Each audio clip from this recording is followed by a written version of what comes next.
L'audition se trouve au cœur de la scientologie. Il s'agit d'une technique où l'auditeur, par ses questions, guide la personne auditée à travers ses souvenirs. Elle est censée permettre de retracer et éliminer les séquelles laissées par les traumatismes du passé. L'audition ressemble parfois à de l'hypnose. D'ailleurs, il y a certaines personnes qui affirment avoir revécu des moments de leur vie passée. Nos collaboratrices ont été initiées à l'audition à travers un séminaire de dianétique. Elles en sont ressorties épuisées et troublées. Bienvenue au séminaire Hubert de dianétique. Le séminaire offre un premier contact avec l'audition. À l'avenir, quand je prononcerai le mot « annuler », tout ce que je t'aurais dit pendant la séance de thérapie sera annulé et n'aura aucun effet sur toi. L'auditeur écoute et surtout guide le scientologue sur la route difficile de son passé. J'aimerais ça parler d'un événement qui s'est passé. Catherine évoque un souvenir douloureux. La première fois que je suis allée chez mon amoureux, l'environnement où est-ce qu'il habite, c'est vraiment un peu éloigné. Tu es toujours assis sur une chaise qui n'est pas très confortable, ça dure assez longtemps. Tu peux pas te lever tant que l'audition n'est pas terminée. Ce que j'ai ressenti en premier, c'était comme, oh mon Dieu, j'ai tout de suite une espèce de réaction, de malaise assez importante. C'est des exercices extrêmement répétitifs qui te font faire comme de la drill, puis ils l'appellent comme ça souvent la drill.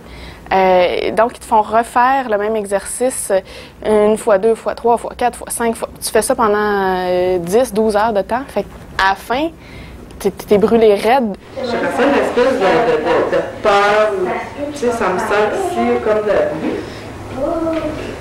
d'anxiété parce que il fait noir, tu sais, je suis toute seule. Je me suis posé des questions, je me suis dit, ah oui, est-ce que si je ressens telle ou telle chose ou je réagis de telle ou telle façon maintenant, est-ce que ça se pourrait que ce soit relié à l'événement que je viens de décrire? Oui, ça peut nous faire soulever des questions. Je pense avoir vu quelqu'un qui sort de la chambre de mes parents puis qui sauve par la porte en arrière. Qu'est-ce que tu fais? Là, j'ai peur. Tu as les yeux fermés, tu vois les choses, tu racontes. C'est comme si tu te projetais un film, puis que tu étais le héros, puis là, tu racontes ce qui se passe, ce que tu vois. Là, elle te demande de toucher des choses. Fait que là, tu es super concentré sur la texture des choses, les odeurs, les sons que tu entends. Comment tu te sens? Puis là, elle te fait concentrer sur ta douleur. Mais là, il faut que tu la vives, cette douleur-là. Je sais pas si je vais raconter ça. Fait que je vais raconter notre affaire. L'audition est une expérience intense et c'est voulu, selon Stephen Kent, l'expert le plus reconnu sur la scientologie au Canada.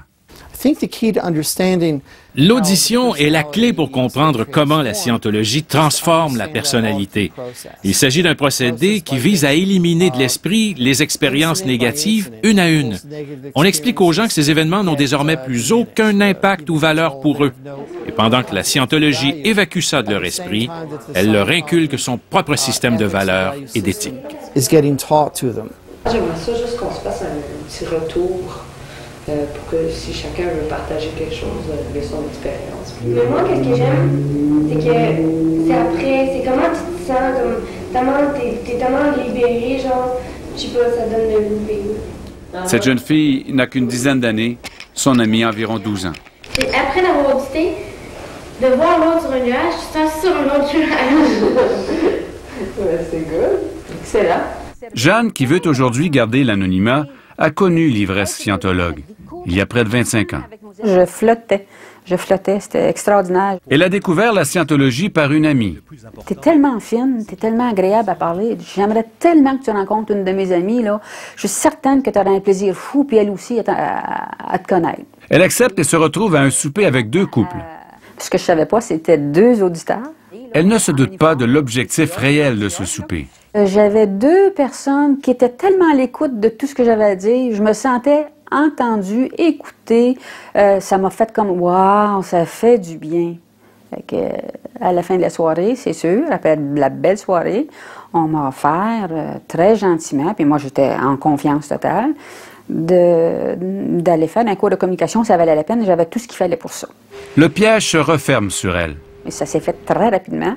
Je suis allée avec eux autres. Ils sont allés me faire rencontrer le Reg à Montréal. Ils m'ont inscrit à mon petit cours de communication et j'ai fait mon cours. Jeanne passe bientôt toutes ses soirées et même ses week-ends à étudier au local du mouvement rue Papineau. Elle dépense des milliers de dollars en cours. Elle dépense bientôt plus qu'elle ne gagne. J'en avais envie, puis ça me faisait saliver, excepté que j'avais pas encore les sous, là, puis c'était tout le temps une question d'argent. Voici le Free Winds, le bateau de 135 mètres de long de l'église de Scientologie. Elle ne peut résister à une croisière de formation sur le paquebot du mouvement, ni à acheter le pont, une série de cours qui lui a coûté plus de 8 000 $. J'ai manipulé pour avoir les sous et je les ai eus.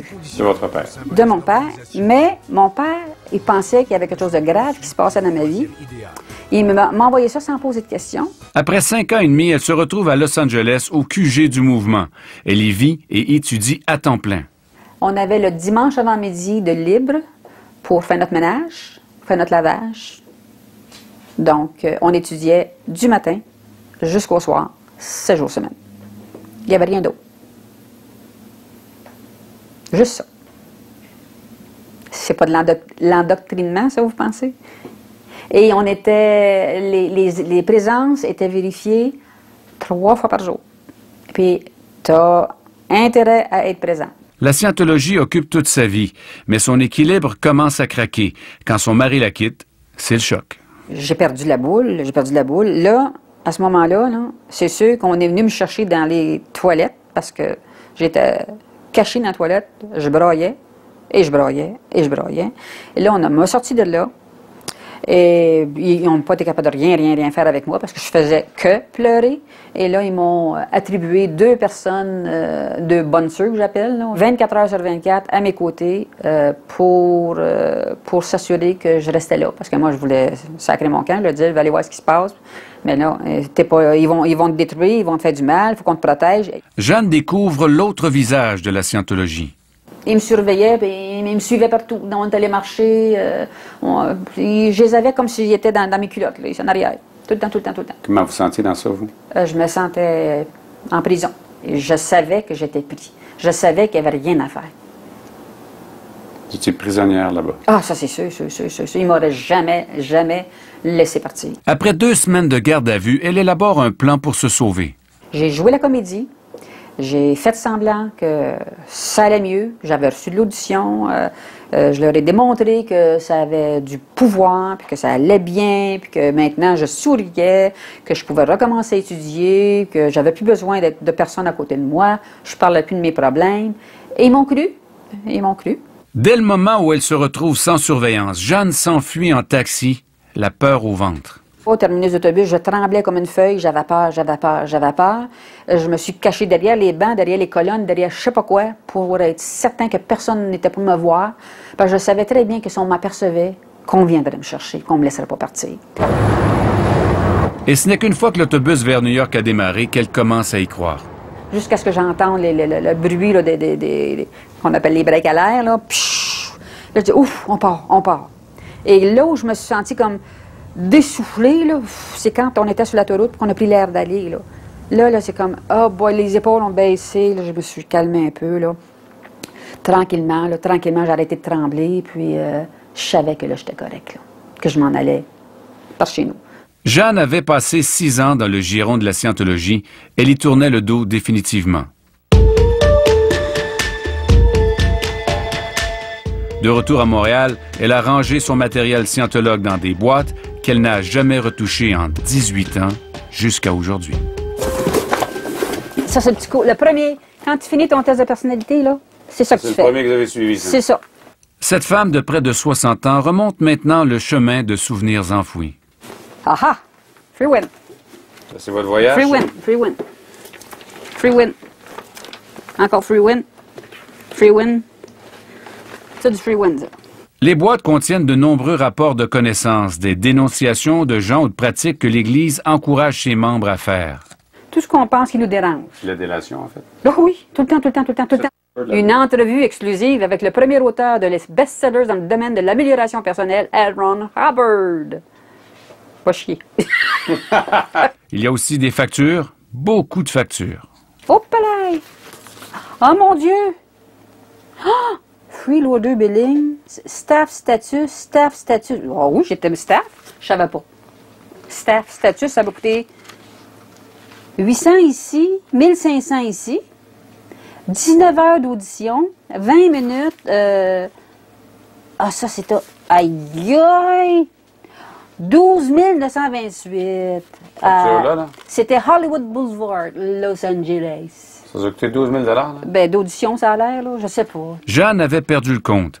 Nous avons additionné pour 40 000 de facture. Ah, c'est que... Ah, ben là, vous allez avoir des gros chiffres, là. Ah ouais? Julie, mais c'est pas drôle. La route de l'infinité.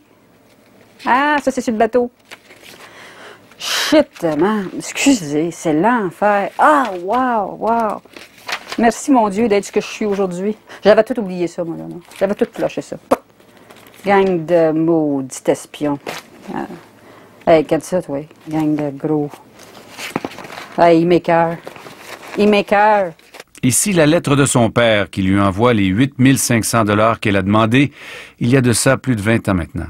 Je constate, parce que là, on le fait ensemble, parce que là, j'ai décidé d'ouvrir la machine, je constate l'ampleur de ce que j'ai traversé.